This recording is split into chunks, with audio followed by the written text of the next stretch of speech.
आश्रम के पुण्यार्जक हैं अरह सागर गुरु भक्त परिवार। अपने जीवन को अच्छा और सुंदर बनाने का प्रयत्न कर रही है। कल तक हमारा जीवन दुष्पूर्ण था। जीवन में दुर्बलताएं भी थीं, कमजोरियां भी थीं, लेकिन उस जीवन से हमारा जीवन का कुछ कल्याण होने वाला नहीं है। संसार में अनेक प्रकार के जीव हैं और उनके अनेक प्रकार के कर्म हैं। इसलिए कहा गया है, नाना कम्मा नाना जीवा। अनेक जीव हैं तो अनेक कर्म हैं, और अनेक कर्म हैं तो अनेक जीव हैं। इस संसार में बिना कर्मों के कोई जिंदा नहीं है, जी भी नहीं सकता है। धीरे धीरे हमारी चिंतन की धारा अंतर्मुखी हो रही है। कल मैंने कहा था, एक धारा बाहर की ओर बहने वाली है,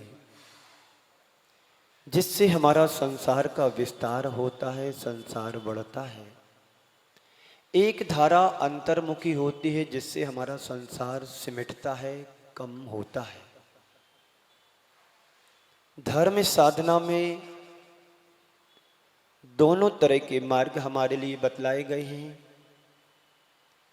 एक मार्ग वह है, साधनों का मार्ग है। दूसरा मार्ग साधना का मार्ग है। साधना का मार्ग स्वयं के द्वारा बनाया हुआ मार्ग साधना का मार्ग है। साधनों का मार्ग वह है, दूसरों का आलंबन लेकर के उस मार्ग पर हमें अपने आप को आगे बढ़ाना। तीर्थंकर भगवंतों का मार्ग साधना का मार्ग स्वयं का मार्ग था, और हम संसारी प्राणियों का मार्ग साधनों का मार्ग, यानी दूसरों के मार्ग पर चलकर के अपने जीवन को आगे बढ़ाना। ये मार्ग एक अंतर्मुखी मार्ग है, एक बहिर्मुखी मार्ग है। अंतर्मुखी मार्ग में जीवन का कल्याण है, जीवन का उत्थान है, और बहिर्मुखी मार्ग में जीवन का कल्याण नहीं है और कभी होने वाला भी नहीं है।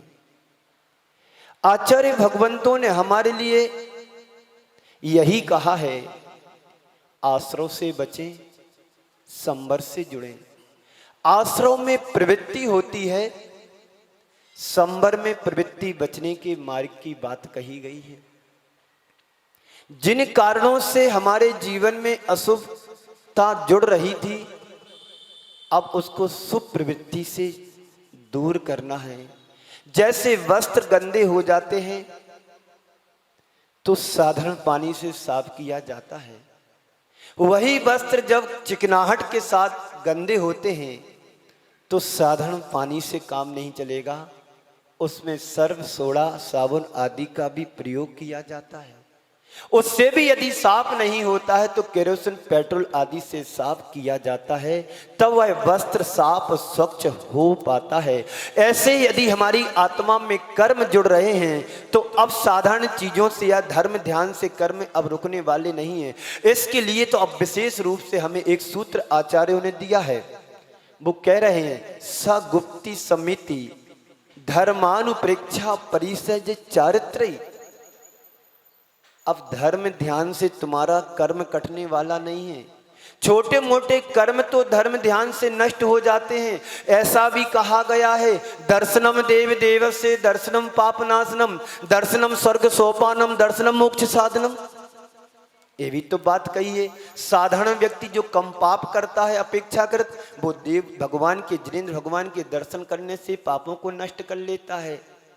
और जो निधत्तियों ने काचित जैसे कर्मों को करता है, वज्र जैसे कर्म बांध लेता है, उसको तो यही करना पड़ेगा। क्या करना पड़ेगा? गुप्तियों में जीना पड़ेगा। समिति से चलना पड़ेगा, प्रवृत्ति करेगा तो समिति पूर्ण करना पड़ेगा।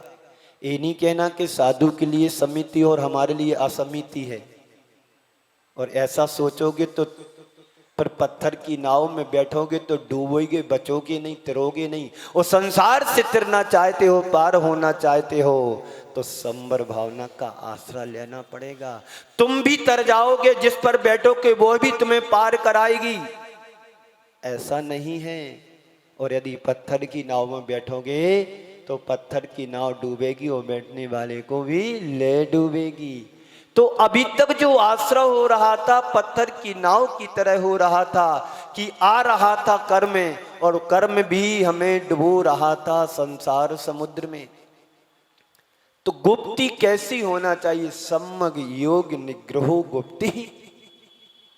एक गुप्ती तो वो है मजबूरन हमारे लिए मौन होना पड़ रहा है, क्योंकि हमारी सामने वाले के सामने शक्ति कमजोर पड़ रही है, तो भैया मौन में ही फायदा है। इससे तुम्हारी निर्जरा होने वाली नहीं है, इससे संबर होने वाला नहीं है। अन्य धर्मावलंबियों में तो ऐसा भी आता है कि जमीन के अंदर अपने आप को दबा देते हैं, अपने आप को अंदर कर लेते हैं।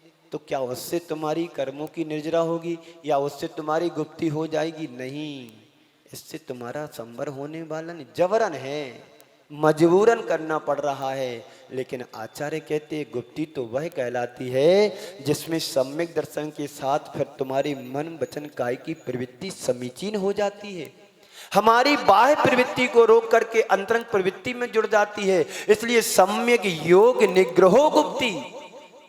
सम्यक दर्शन के साथ, सम्यक योग के साथ, समीचीनता के साथ यदि मन वचन काय को हम रोकते हैं, उसी का नाम वास्तव में सम्यक संबर है। मन वचन काय को नियंत्रण करना बड़ा कठिन होता है। एक व्यक्ति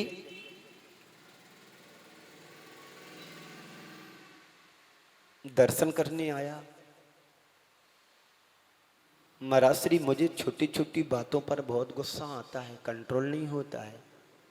अच्छा, ये बताओ, उससे प्रश्न किया, तुम्हें सरल काम करना अच्छा है कि कठिन काम करना अच्छा लगता है? ऐसे यहाँ पर भी बैठे होंगे, किसी को सरल काम करना अच्छा लगता है, किसी को दुर्जन काम करना अच्छा लगता है, किसी को कठिन काम अच्छा लगता है। तो उसने कहा कि मुझे कठिन काम करने में मजा आता है। बहुत अच्छा।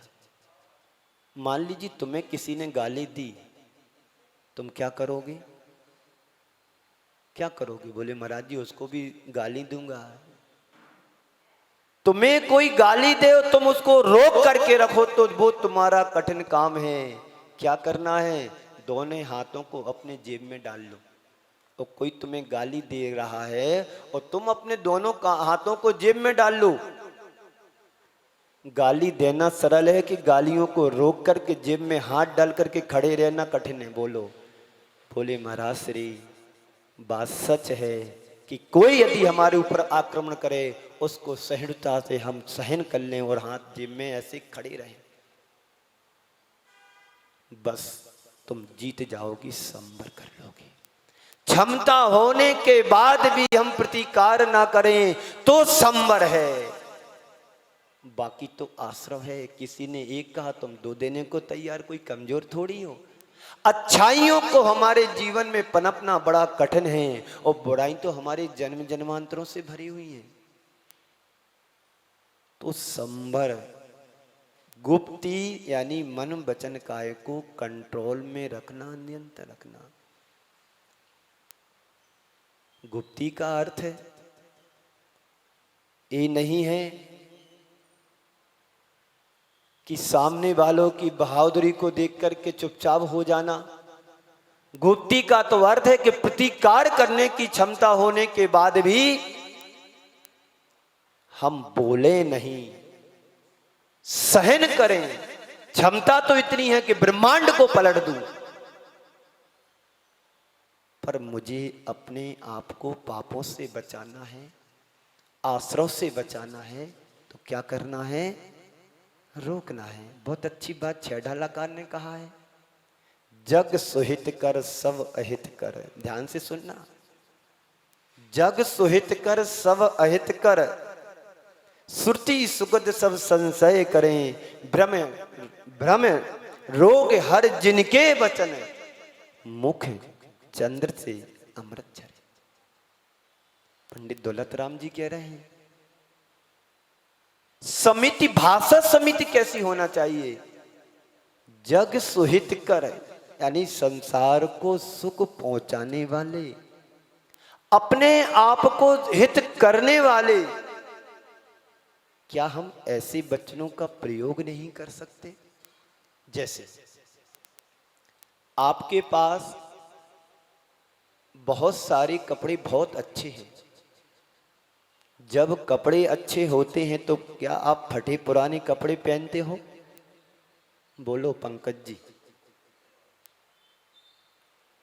आपके पास जब बहुत अच्छे अच्छे कपड़ों का स्टॉक हो, बहुत सारी साड़ियां लाइन से टंगी हैं अलमारी में गोदरेज की, तो क्या जो पोंछा लगाने योग्य साड़ी है उसको पहन करके तुम मार्केट में, बाजार में, मंदिर में जाओगे? क्या करते हैं आप जी?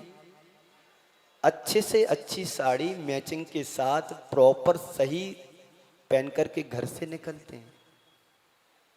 तो संत कहते हैं जब तुम्हारे पास सुंदर सुंदर गुलदस्ते में फूल लगे हैं तो क्या सड़ी गली पंखुड़ी चढ़ाने जाते हो भगवान के दरबार में? क्या करते हो? सुंदर फूल चुन करके लाते, चमेली के, बेला के, गुलाब के, गेंदा के, आदि आदि। यही तो हम कह रहे हैं, यही मैं क्या कह रहा, मेरे जैसे साधु संत कह रहे हैं जब तुम्हारे पास अच्छे अच्छे सुंदर शब्दों के शब्द भरे पड़े हैं तो फिर दुर्वचन क्यों मुख से निकलते हैं? क्या ऐसा नहीं कर सकते? कोई ने गाली दी तो आप उसको प्रसन्नता के दो शब्द सुना दो, बाबूजी आपने बहुत अच्छा बोला, थोड़ा ऐसा नहीं ऐसा बोलते तो कैसा लगता बाबूजी? गाली देने से हमारा कुछ नहीं बिगड़ा, तुम्हारा ही बिगड़ा है। एक बाबा जी के पास एक युवक आया, बाबा जी से कहा कि हमको कुछ मंत्र दो, जीवन में सुख शांति आए, अशुभ से बच सकूं। बाबा जी ने कहा 3 दिन मेरे यहां रुको। बाबा जी ने कहा कि 3 दिन मेरे यहां रुको। रुक गया बालक, युवा रुक गया। पहले दिन उनके चरणों में बहुत सारे लोग भेंट चढ़ाने आए। बाबा जी हैं, महाराज जी की बात नहीं कर रहा हूं, बाबा जी की बात कर रहा हूं। बहुत सारे लोग आए भेंट चढ़ाने के लिए, थाल भर करके मिठाई के। बाबा जी ने थाल रखवा लिया, आशीर्वाद नहीं दिया, बेचारा चला गया। बाबा जी ने आंख उठा करके भी नहीं देखा, थाल तो रखवा लिया कि रख दो, भोग रख दो। और जो युवक था वो भी पीछे पीछे चला गया, कुछ प्रतिक्रिया होगी। बाहर जाकर के ऐसे पूछा क्यों तुम्हारे बाबा जी कैसे हैं? थाल तो रखवा लिया, उठा करके आशीर्वाद भी नहीं दिया। अच्छे बाबा जी नहीं, कल से मैं नहीं आऊंगा। युवक वापस आया, बैठ गया बाबा जी के पास। दूसरे दिन कुछ लोग और आए और थाल तो रखवाया नहीं, आशीर्वाद दे दिया। अरे कैसे बाबा जी हैं, हम इतनी सुंदर मिठाई लेकर के आए हैं और इन्होंने आशीर्वाद तो दिया, बिल्कुल भेंट भी स्वीकार नहीं की। बाबा जी, वो युवक भी साथ चला गया। कैसे हैं तुम्हारे बाबा जी? बताओ, इतनी मेहनत करके भक्ति भाव से मैं थाल लेकर के आया, थाल रखवाया नहीं, बस तथास्तु बोल दिया। ठीक नहीं है बाबा जी, अब नहीं आएंगे। अब तीसरे दिन और दूसरे युवक आए, लोग आए बाबा जी के चरणों में, चलो पहुंचे हुए बाबा जी हैं, कुछ भेंट लेकर के चलें।